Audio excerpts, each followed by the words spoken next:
So I'm Andrew Brandt. I'm the Director of Threat Research at now Symantec, was at Blue Coat until recently, and wanted to talk to you. Now, normally my typical day job involves running a lot of malware in a lab and watching what it does and who it talks to and how it talks to those people. And that's interesting and all. And I'm actually going to get into some of that in my 1 o'clock talk today, where I talk about some Android malware that was pretty interesting.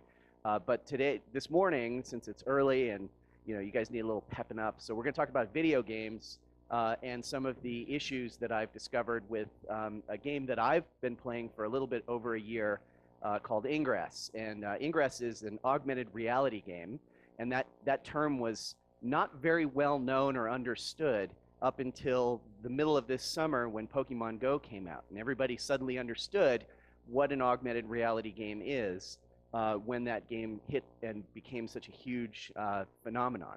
And what was interesting about it is that Ingress players basically had been doing this for the last 3.5 years, and not only have they been playing augmented reality games, but they've also been building the framework, that Pokemon Go was going to use for all of its Pokestops and gyms. All of that stuff was created basically, but it's player-submitted content that helped augment that game.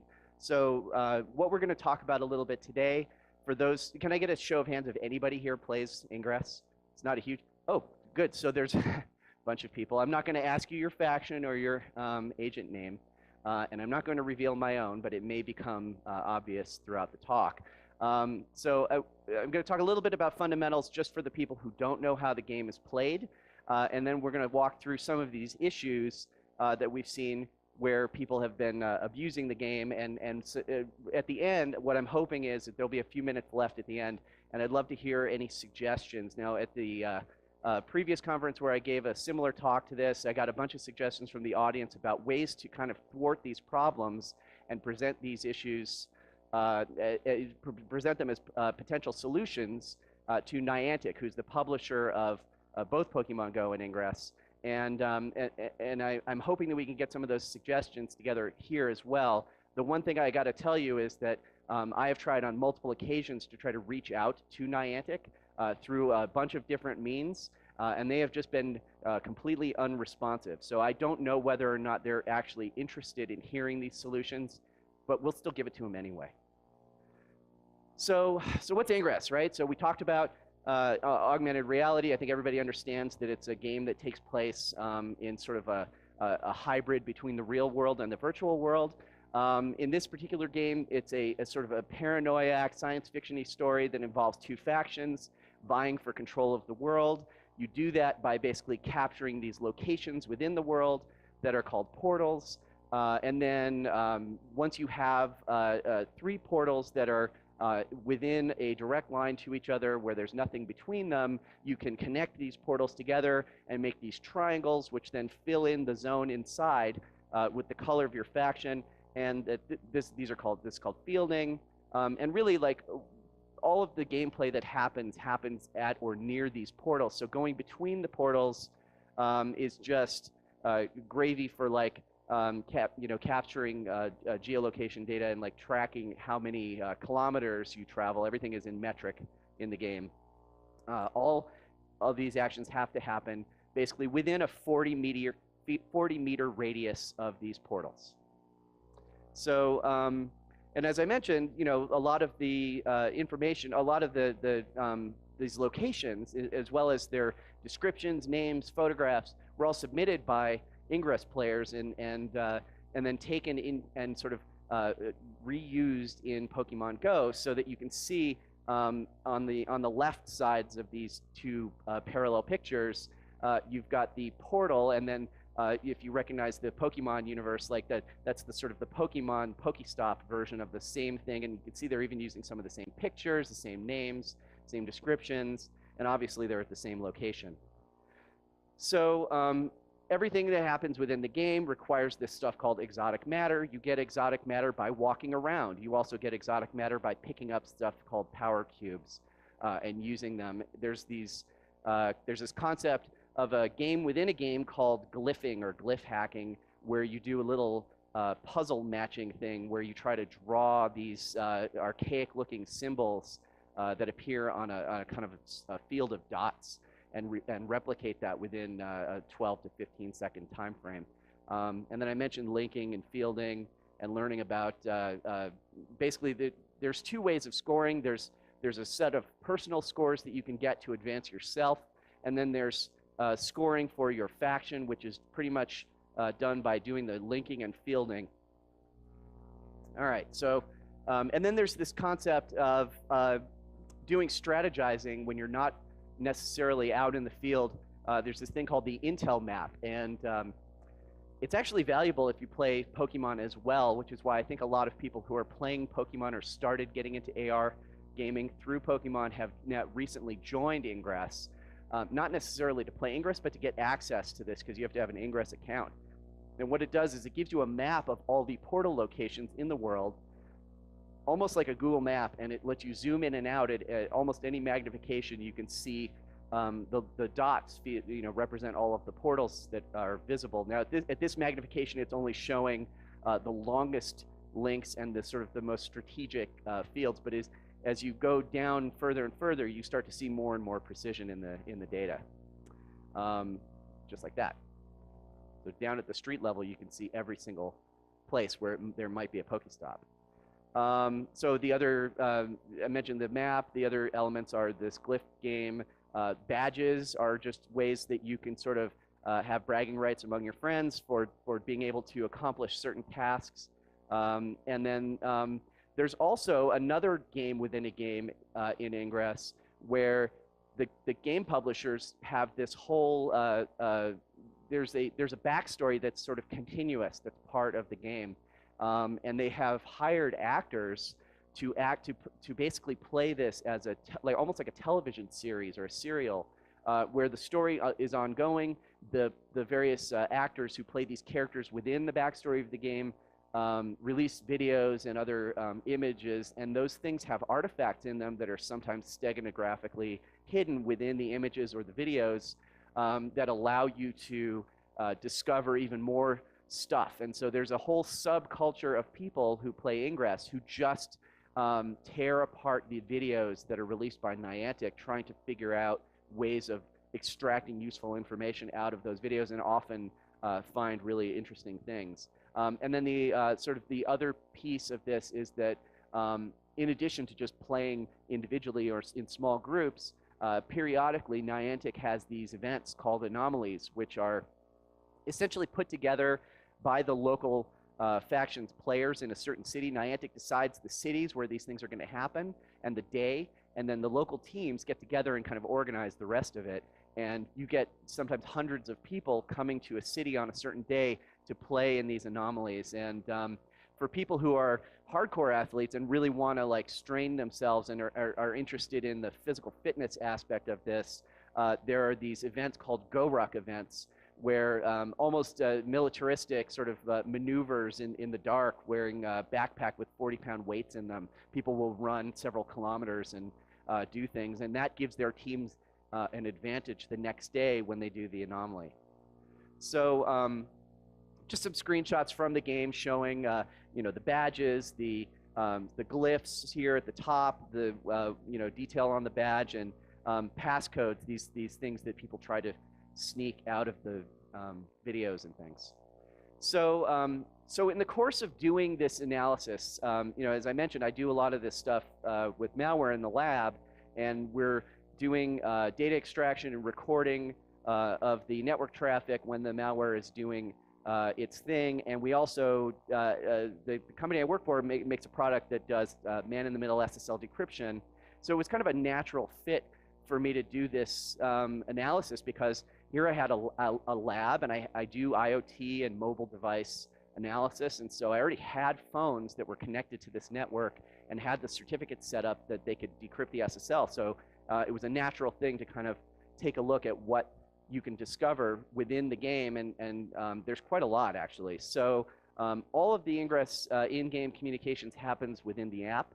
Obviously, there are text messages between players where they can send each other messages. They can send broadcast messages out to all players for their faction or all players everywhere. There's also there's a way to communicate with people from the Intel map as well. It's basically a parallel of the game.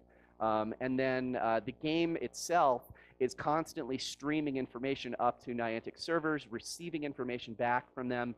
So it's this sort of ongoing, never-ending traffic of data that's going back and forth. And as you can see, the communications within the game very similar to look to each other. They actually do contain exactly the same information, both on the map as well as in the game. So to do my interception, I'm using these tools that I mentioned earlier, this network traffic capture, man-in-the-middle SSL decryption, and my own wireless access point that's connected into this network so that only the machines that are connected to that network can be sniffed. And when you install these SSL certificates that allow you to do the man-in-the-middle SSL decrypt on a phone, particularly on Android, you do get these warning messages that pop up basically persistently on the phone that let you know you could be monitored. Doesn't necessarily mean you're being monitored all the time, but just having an intermediate cert on the phone that you've installed automatically sort of triggers these messages to pop up from time to time. It's worth noting that there is full disclosure that this is happening. Right, and so this is just a screen grab of the UI from this product that we're using that's called the SSL Visibility Appliance. I'm not going to get into that, but basically it's the box that does the decryption, and it spits out the unencrypted traffic to another thing that I can use to look at it. And the logs show things like the cipher suite that's being used by the SSL traffic, and also the server names and IP addresses connected to that traffic, and whether or not the certificate was valid, whether or not the SSL decrypt actually worked.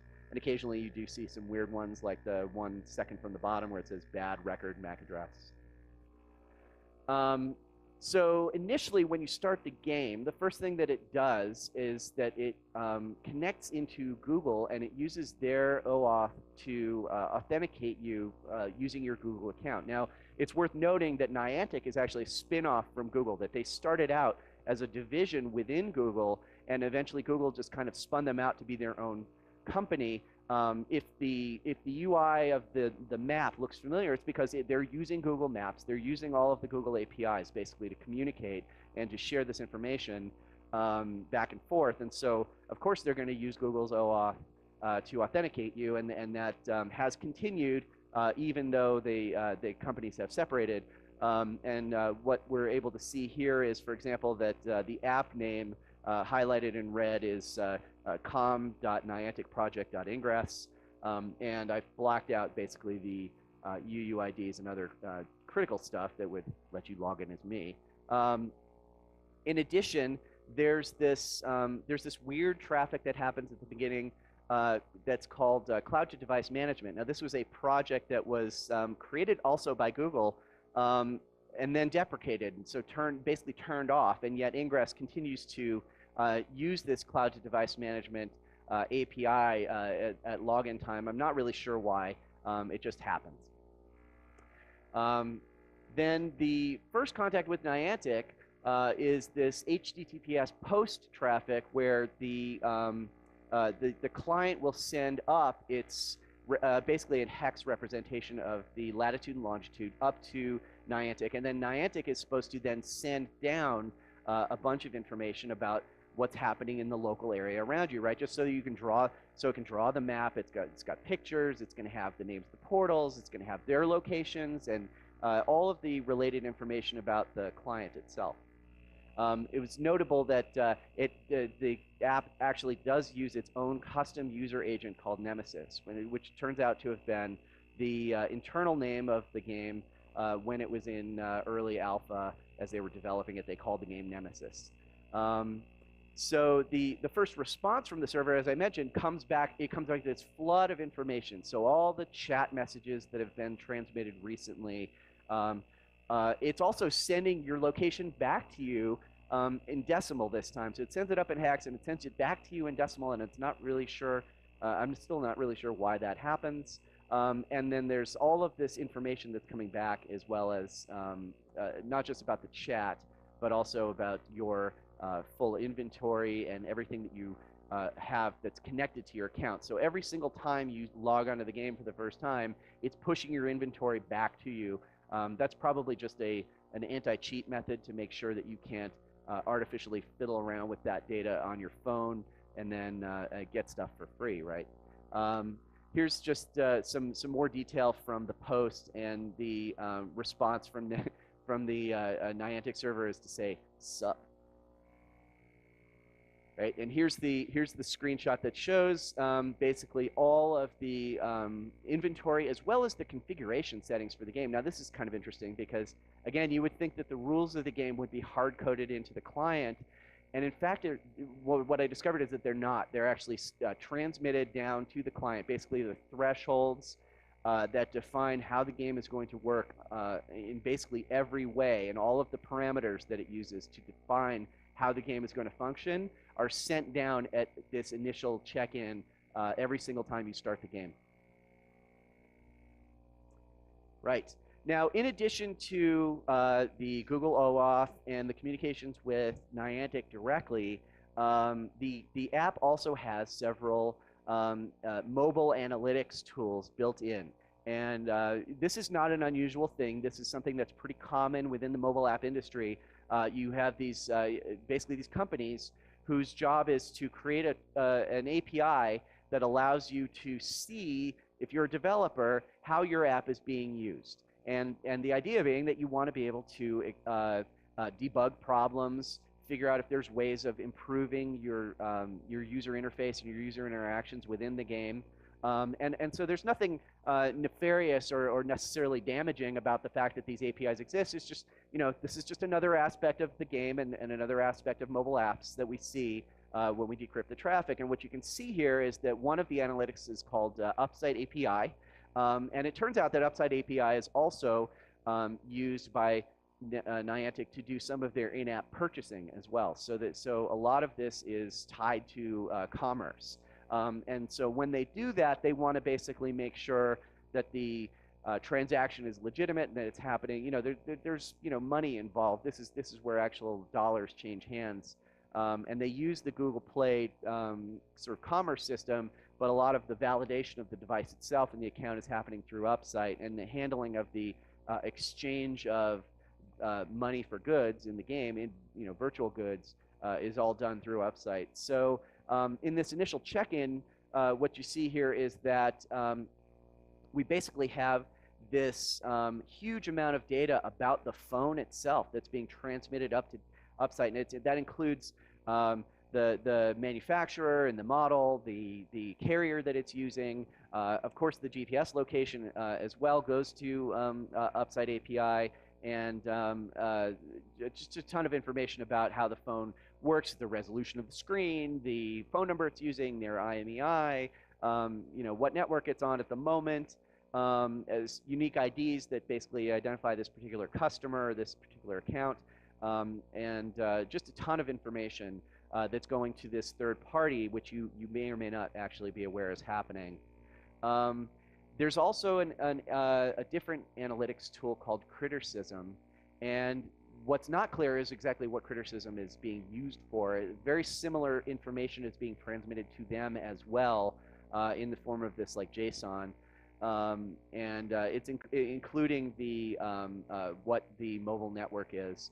It's possible that what Niantic is doing is they're using these APIs in addition to their own internal data collection to try to determine when someone is sort of forging traffic or doing fiddling around with the communications, which is what we're going to talk about in a few minutes here. In addition, there are these, so once you've sort of got these initial handshakes that happen, as I mentioned, the thing is basically streaming content back and forth between Niantic and the device, which is probably why, in addition to driving the GPS basically constantly the whole time the game is on, why you see these Ingress players carrying around these big giant batteries that they always have with them, these external batteries. I always have at least 2 of them when I'm out playing because I'll play for hours at a time. And without, at least an additional 10,000 milliamp hours of charge, my phone is just not going to last. And it just chews through data and GPS like nothing. and is constantly cycling through what's in your inventory, what's in the local area, what's going on in chat, are any of your portals being attacked, are you attacking anybody else's, and like all of this data is just constantly flowing back and forth, which just eats up a lot of power and a lot of network traffic. What's most interesting to me, out of all of these constant streams of data that's going back and forth, are these things called paginated plexts. These are basically traffic that's being sent back and forth, usually coming from the cloud, but also kind of transmits up periodically with the locations of the player at that moment, where they are having an interaction with a portal or with something else, and also the physical locations of all of the portals and the communications that are happening when players type out messages to themselves and to each other. By the way, this information is transmitted to everyone who's playing all the time. So even if the UI doesn't necessarily represent that it's receiving all of this data constantly, the phone is receiving it, and it may or may not be shown on screen, but it's all being received. And so as we're sniffing this traffic, we're seeing tons and tons of information that's actually not visible within the game about things that are happening in the world physically nearby where the device is. There's also this weird TLS traffic that goes to a Google server on this port 7275. And what we discovered when we did a little bit of digging into it is it's using this weird protocol called the user plane location protocol. And it's this, it's a non-secure, except for the SSL, it's this non-secure way of understanding physical location based on triangulation with mobile transmitter towers. So this ULP is basically happening at the same time as everything else periodically. And again, I just had no idea that this was going on. Perhaps it's a way for Niantic to validate information that's coming from the location services in the phone, but we don't know. Right, here's a screen grab of like the packets showing this ULP traffic, and you can see that one of the things about ULP, because it's using cell towers, and cell tower locations are fixed points on the Earth, is that you can get, if you have enough cell service towers that are visible, an incredible amount of precision on your location. And like in this case, you can see it goes to something like 7 decimal points of precision on some of the locations, which is definitely enough to drone strike a player if they really wanted to. Not that they're going to do that. I'm not going to say that Niantic is trying to. Now, to take a step back and look at Niantic's other game, Pokemon Go, what we're seeing in that game is that there's a lot of similar types of regular communication that's happening. Now, again, they use Google OAuth to communicate, but then they also, because it is a kid game and that there are players who are under 18 who are using the game, or under 16, I can't remember what the actual rule is, they actually have 2 different authentication methods. If you're an adult, you get to use your Google account and sign in with your Google account. If you're under 16 or 18, you then have to use, Nintendo has a service called the Nintendo Players Club, and you have to create an account through them, and it authorizes your account through them. And so unlike Ingress, it's using a generic Android Dalvik user agent string, so you can't necessarily tell that it's Pokemon Go traffic just by the user agent, but you can obviously tell it is by the fact that it's talking to Niantic Labs. And if you're decrypting the SSL, what you can see is that they're sharing a lot of the same, they're using a lot of the same data, not just the names of the portals and the pictures, but Niantic has a particular hashing algorithm that they use for a unique ID for each portal and player and other items within the game, and that information is basically parallel within the 2 games. So the grayed out thing that I circled in red, which I didn't actually show the whole thing because I didn't want to give it away, but basically it's the same string of 32 bytes of hexadecimal that basically is the UUID, in this case of a portal / Pokestop within the game. the other interesting thing, yeah, here's the screenshot of the non-Google OAuth that they use for when you log in using the that Nintendo Players Club, and but you can see that they're basically doing, single sign-on.pokemon.com, sso.pokemon.com, and it's doing all this session token exchange with the client. That's very similar to what they're doing in Niantic. Now, the other interesting thing that's being transmitted in addition to the OAuth is the birth date of the player who's playing is actually transmitted in this OAuth. And you can see it's down at the bottom, in the very bottom right corner, it says birth date. And I kind of highlight, blurred it out. But basically the idea is that this is, really personal information about an underage player that's being transmitted over the network. And sure, we can trust SSL, I hope. So let's talk a little bit about how how data scraping basically happens. So I mentioned these paginated plex, right? And these paginated plex contain a huge amount of data, and the game can be set to either receive them in a very narrow geographic area, or you can set it to sort of like a universal receive messages from everywhere in the world all the time. And so the sort of the bigger the radius that you choose in a little slider within the UI in the game, the more of this data that you get. And if you have a phone like mine where you've configured it to decrypt all the SSL and you're recording all that traffic, you can actually receive a huge amount of information about every player action that's happening in the world all the time, like a feed of everything that Niantic is getting, you get a copy of. And there are people who have created these massive databases. They've been doing this for years. They've been collecting this data, indexing these JSONs into databases, and making them searchable. And so these player trackers basically exist now, and they have for a while. And I'm going to show you a little bit about what they're capable of doing. And really what they were created for in the beginning was to try to figure out where there were players who were doing cheating activities, who they are, what their agent name was, and so that they can be reported up to Niantic. As a side effect of the existence of these databases, there's an enormous amount of player tracking information that is available to the people who have access to these databases. Now, I do not have personal access to these databases, and I only have heard of them secondhand from people who do have first-hand experience of not only using them, but of using them specifically to hunt for cheating players who they can report to Niantic.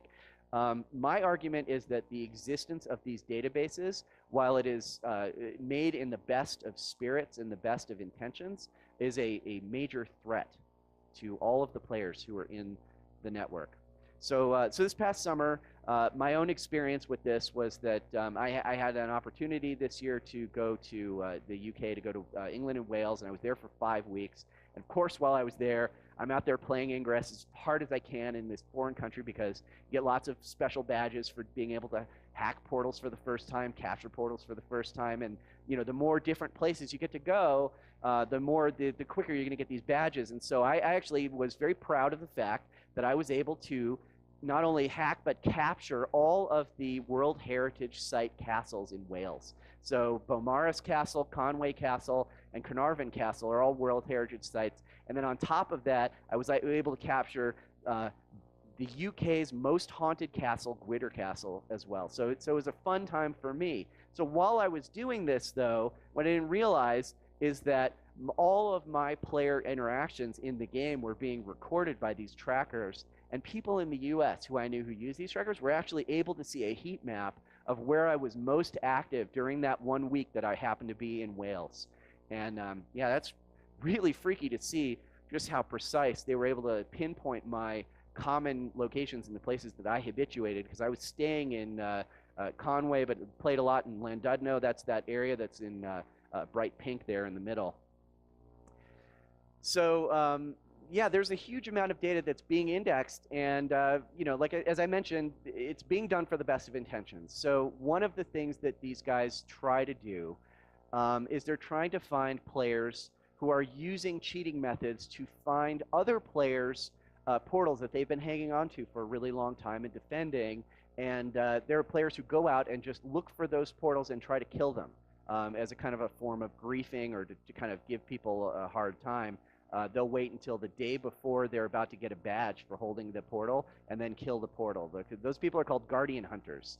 And there's actually this leaderboard that shows you who are the players that have the most number of guardian kills and how many days old was the guardian when it got killed. And according to the people who use this database, this is actually a very effective way of discovering these trolly players who are out there just to give people a hard time and make it a nuisance to play the game and make it not fun for other people. I guess they derive a lot of pleasure out of just screwing with people, and I find that personally offensive, and I just think it's nasty. There's just no reason for that. So there's different, like I said, that was one leaderboard that showed some of the Guardian Hunter data. Here's a detail page from a different database service that shows, now the player names and some of the details have been blurred out just to obscure the service, because again, technically we're not really supposed to, as Ingress players, not supposed to let everyone know that this exists, and yet I think it's really important that you know that this exists, because it shows all of the portals that the person carries at the moment, where they've been, how long they've been playing, when they first started, what's their normal area of operations, where they started playing and continue to play. Huge amount of information basically about these, about every player, right? So here's data that was captured from about my own account. So it shows all my badges and what level the badges are, where I first played. Now I started playing, funny enough, the first time I ever played Ingress was here in Utah, although I live in Colorado. I had a meeting with a bunch of my colleagues who came out from Norway, and they were all pretty heavy into the game, and they said, oh, you really got to try this game out, and they took me out and while we were here in Utah and played for a couple of nights. And so it shows me as having started the game in Utah, even though that's not my normal place there. And it also shows, my score as a Guardian Hunter is gold. Had no idea that was the case. Here's more details about for example, the portals that I hold, as well as the number of days that I've held them for. So my Guardian, which was up here in the upper left, at that time that screen was taken, I had been in possession of it for 262 days. And it is generally accepted practice within the game. You do not talk about your Guardian. It is considered poor OPSEC to talk about your Guardian. But I broke that OPSEC once I had reached the sort of 180-day max on my Guardian. I felt a little bit more comfortable about the fact that I could talk about it with people. I mentioned it to a player that I had just met in the UK and who was on my faction, and he said, "Oh, how are you set for Guardian?" And I'm like, "Oh, I'm good." And I kind of showed him the number of days that I had a Guardian for. Within 12 hours of showing him that, a fake player had gone and killed my Guardian. So I learned my lesson pretty quickly that basically you have to maintain good OPSEC even among people within your own faction, because you never know where that information is going to go. And it was just entirely, I mean, it may have been entirely coincidental, but it didn't feel like it, because it was a spoofed player that went and kind of killed my Guardian, which was in Texas when I was in the UK, and it felt very weird to me. So, and you can see it down at the bottom here. There was even some of the UK portals that I had at that point for a number of days.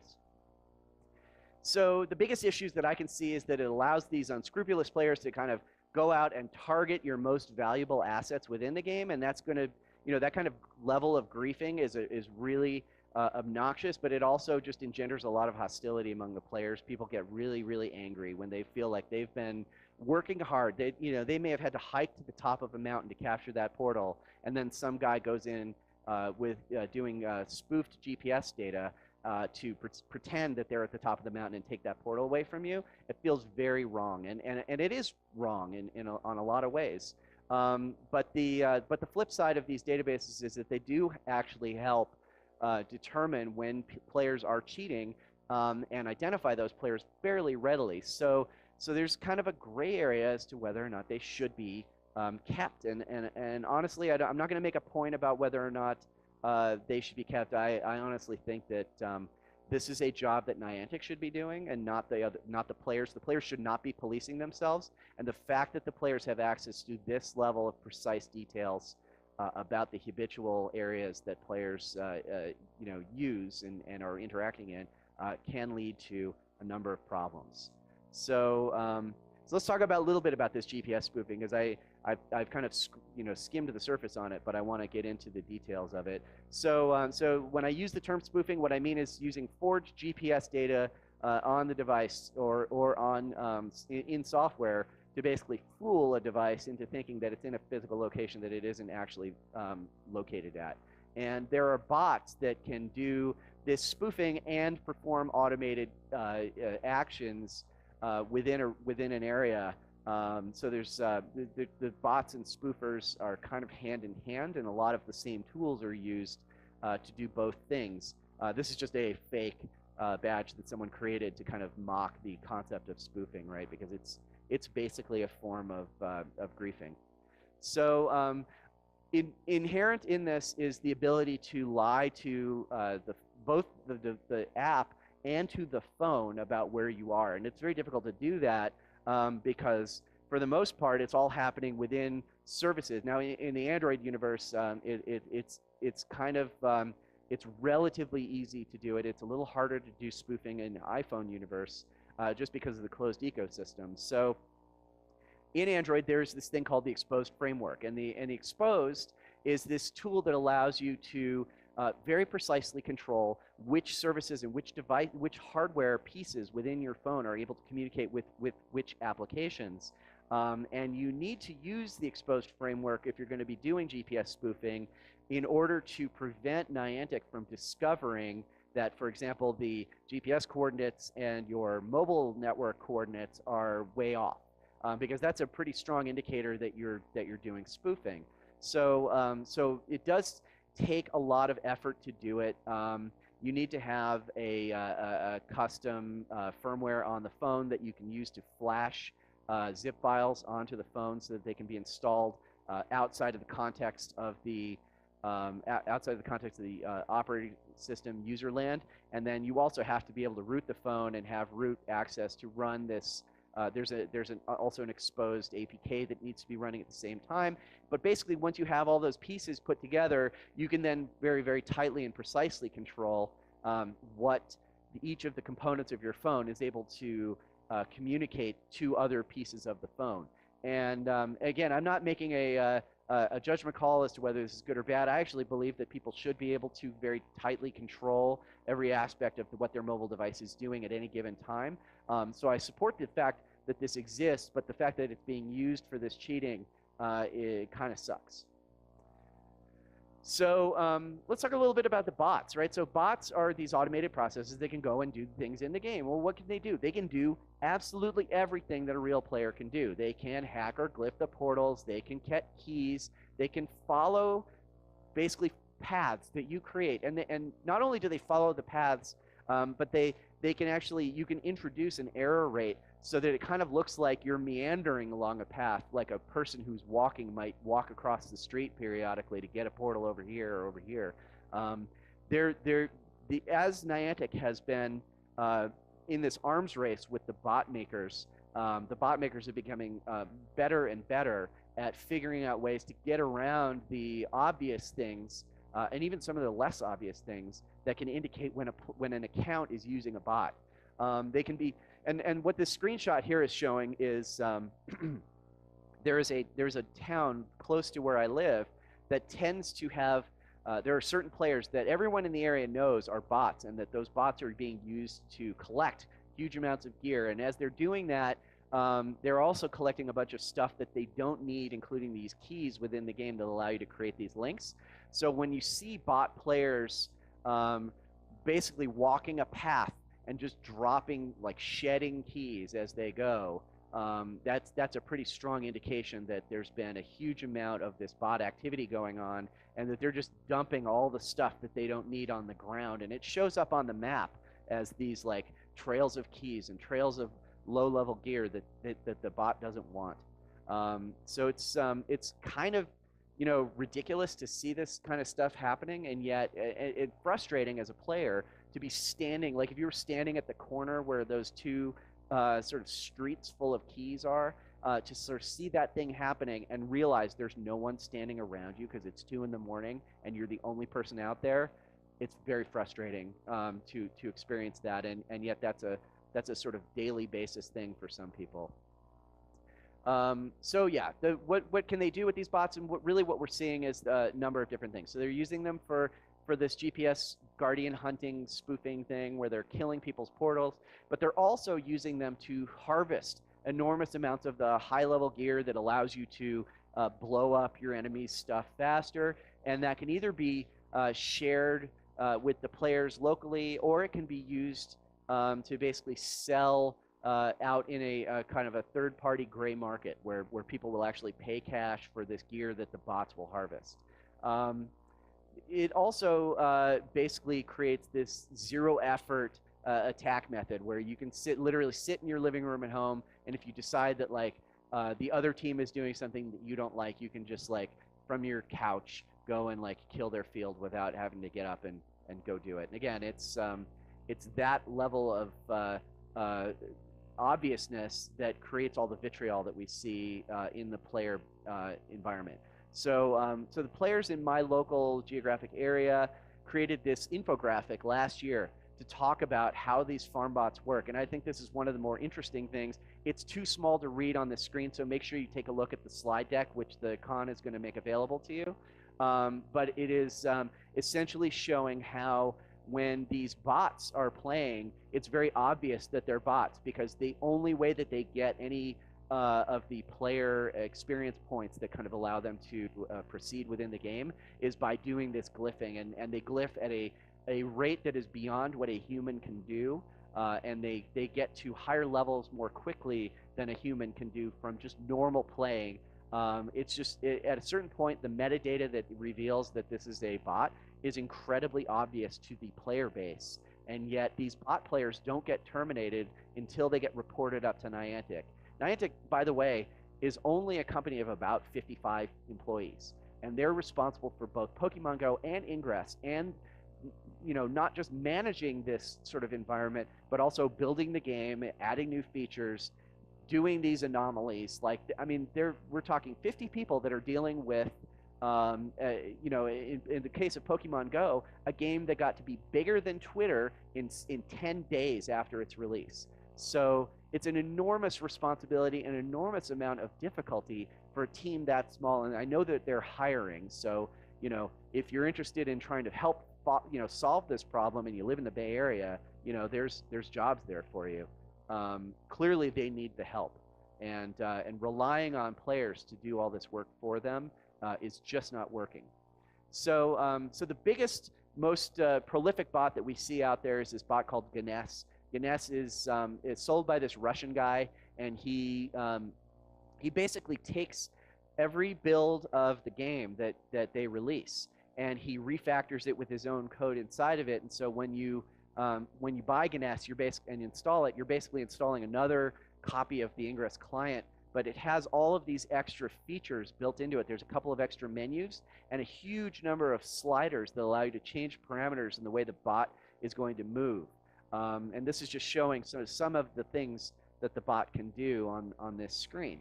And I got a copy of Ganes. I didn't actually buy it, but I got it from another player who was doing research into this, and he gave me his old copy of the bot and told me, don't run this, because especially on your real device, because it will immediately flag Niantic to basically ban your account. So I had to buy a separate device to run this, and tore it apart. I do a fair bit of Android app reverse engineering, so I was able to pull the app apart and kind of look at its pieces.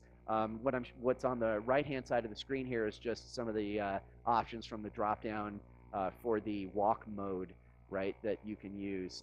And for example, this particular app, you can create a path in GPS. You can either use My Tracks or Google Maps to kind of draw with your finger, or actually walk a path and create a recording of like the path that you've walked, and then you can stick that into the bot, and the bot will follow that with a certain amount of error, as I mentioned, as well as will it follow it in the same direction that you did? Will it reverse the direction that you did? Will it loop around and just do it over and over again? Just tons and tons of options for doing this. And it is kind of embarrassing how easy it is for these bot operators, for the people who buy Ganes. They pay $12 to get access to it for 3 months. and they can do an enormous amount of, damage to player cohesion just in using this bot. But there's other tools that you can use to kind of do this, and I stumbled upon this one when I was doing the research for this talk. So there's this company called Knox, right? And the website n.bigknox.com. They're selling essentially what they call, well, they're not selling it. They were giving it away for free. They call it Pokemon Go Desktop. And when I saw this, I'm like, really?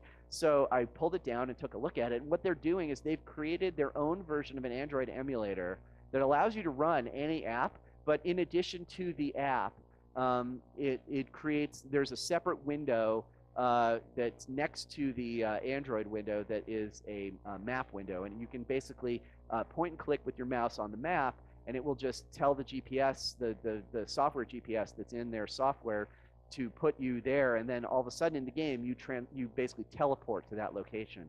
So you do need the exposed framework if you want to prevent Niantic from figuring out that you're doing this, and you can install exposed and install all these other tools inside of Knox. And so I downloaded this app and pulled it down and created a Pokemon account specifically to run on it, and it was extremely effective. So here's a screenshot just showing, like, there's the map window on the left and the sort of the virtual Android device on the right, and you just click in the map. You can type in your city or zip code into the map and search it like you could with Google Maps, and then zoom in and out and get to exactly the street you want to be on, and click, put a little pin in the map, and all of a sudden, poof, you're there at the Dushanbe Tea House in Boulder. So incredibly easy to do this, right? And really just everything about this sucks. You can forge the IMEI. You can forge the model of the phone that you're using. Geolocate yourself everywhere in the world, and nothing can tell that it's running in an emulator, right? There's no emulation detection possible within the apps, as far as I can tell. The only way that they can tell is by inferring stuff like, hey, you were in Boulder, Colorado, and then 30 seconds later you were in Provo, Utah. Like, oh, that might be an indication that something's wrong. But it might not also, because that's also what happens when you quit the game, turn your phone off, take a plane, and then come to the other place. And so it might, start up and immediately, start itself up like you were back in where you started. And then when the GPS comes on, like, poof, you're like in the new location. You see this thing happen when you start the game. So there's really no way for them to tell when this is happening. And honestly, it's this stuff that's the problem. So these are screenshots from the sort of black market of bot farmed gear. And the one I like the most is the one that you can specifically request 4 keys from any portal in the world for $10, and the bot will, the guys who run these will basically send their, GPS spoof their bot to go to that place, hack it until it gets 4 keys, and sell it to you for $10. Honestly, I think that that's probably worth it for anyone who makes more than minimum wage, because it's a fair bet that amount of effort would take a normal person probably 30 to 45 minutes to do if they were playing the game the way that they're supposed to be playing it, and they can just pay $10 and let the guy in Russia send his bot there to do it. So why not? The biggest problem is that all of these things make the entire player base really angry, because the whole point of the game is to get out there in the world and be experiencing the world. So why should you put up with these guys who just use these bots to farm their stuff? There's no effort involved. There's no challenge to it. And really what it means is that both factions basically operate at the behest of the other faction, allowing them to do whatever it is that they want to do. So there are people on both sides who do this spoofing, who do this bot operations, and the rest of us who play the game the normal way are basically allowed to play because those guys let us. And so it makes everything that we do within the game basically worthless. It makes the entire game pointless. And so as much as I love this game, once I put this talk together, I started to get really down on this game. And honestly, I felt like quitting. And I'm not alone. Every time I go to Anomalies and you get a bunch of Ingress players together, the fisticuffs come out and people get angry with each other. They accuse each other of cheating. And the reality is, in a certain percentage of cases, it's provably true. And there's a lot of players who will do this cheating and rub it right in people's noses because Niantic will do nothing to deal with this. This is the problem. The real problem is that there's no way to solve this unless we as a community get together and as one rise up and say, Niantic, deal with this, because this has the ability to kill this entire genre of games in its crib, basically. If we don't solve this problem soon, augmented reality games will just be a joke that will eventually just fade away. And I think they have a lot of, potential. So let's talk about some of the ways that Pokemon Go sort of addresses some of these problems. I know I'm getting close to the end, so I want to give you guys a few minutes to talk, so I'll just run through these quickly. So Pokemon Go doesn't transmit, so there's no chat room within the game, and that means that a lot of the messaging that goes back and forth in Ingress that reveals player locations and actions does not get transmitted to every client. That's good. That eliminates the whole issue of scraping that creates these databases of player activity. That's a great thing. There's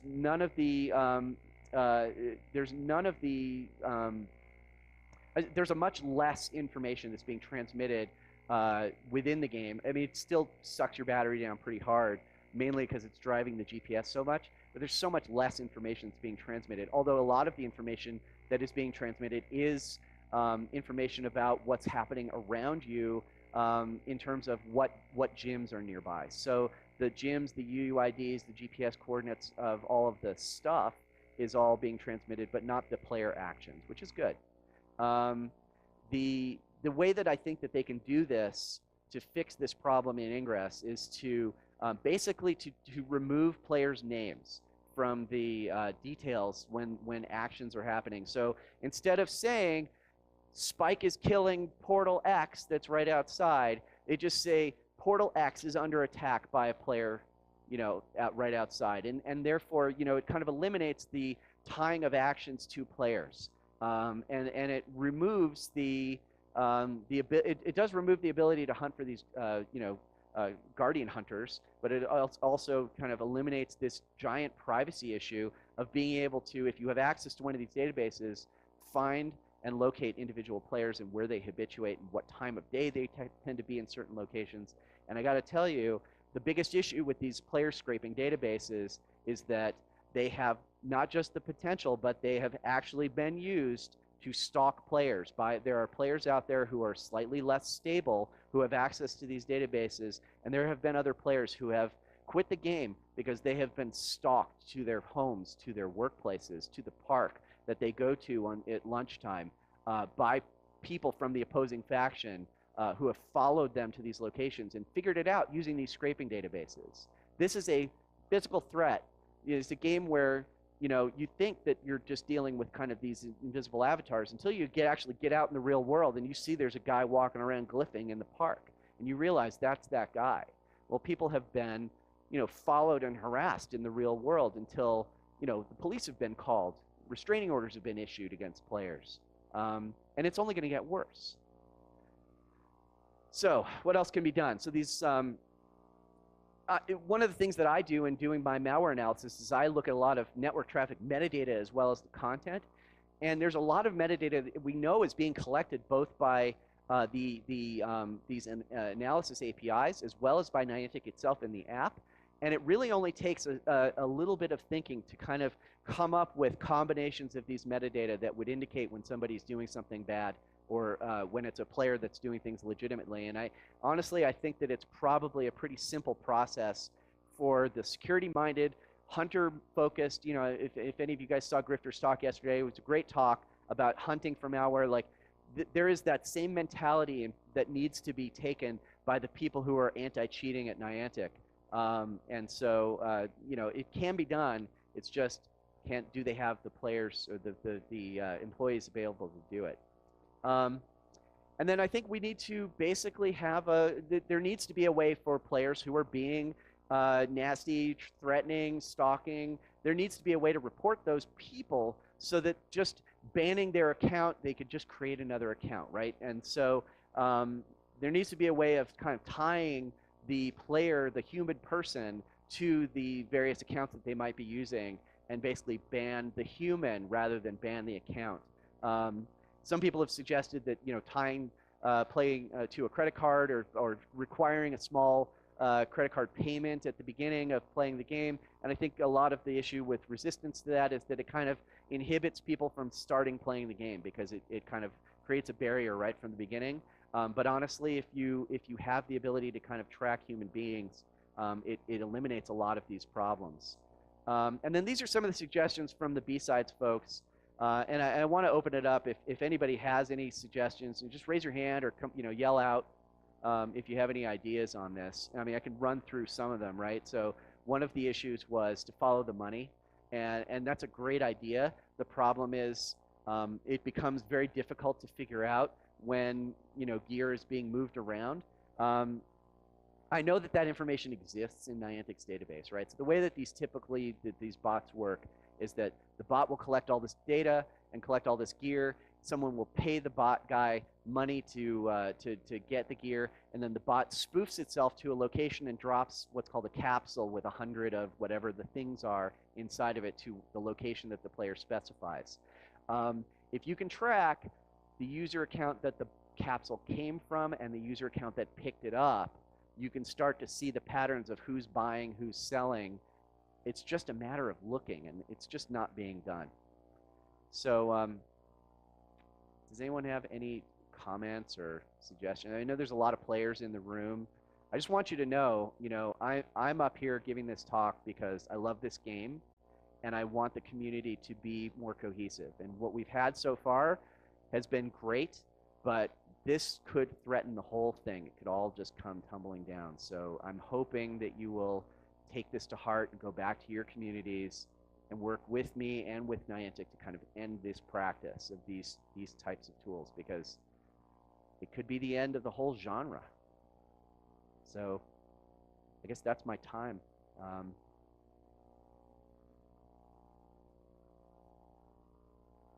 So silent in here. Does anybody have any other suggestions? How can we fix this? Well, I'm hoping with enough pressure, Niantic will listen to these and other suggestions. I know that it's been a long time coming. With Pokemon Go, it really brought this stuff to the fore. So thank you all for your attention, and keep up the good work.